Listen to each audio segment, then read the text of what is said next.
Star प्रवाहावरील माझी माणसं ही मालिका सध्या प्रेक्षकांची मने जिंकत आहे।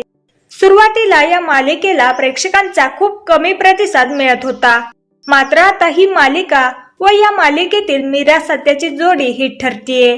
अशातच नुकतीच मालिकेतील मीरा म्हणजेच अभिनेत्री शिवानी बावकरने आपल्या चाहत्यांना मोठी आनंदाची बातमी दिली आहे।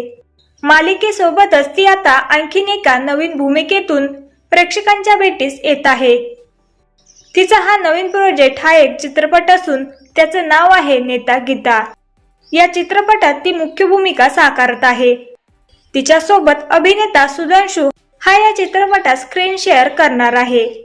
23 ऑगस्ट पासून हा चित्रपट सर्वत्र प्रदर्शित केला जाईल। तर तुम्ही अभिनेत्री शिवानी बावकरचा हा नवीन चित्रपट पाहण्यास उत्सुक आहात का? हे मला कमेंट मध्ये नक्की सांगा।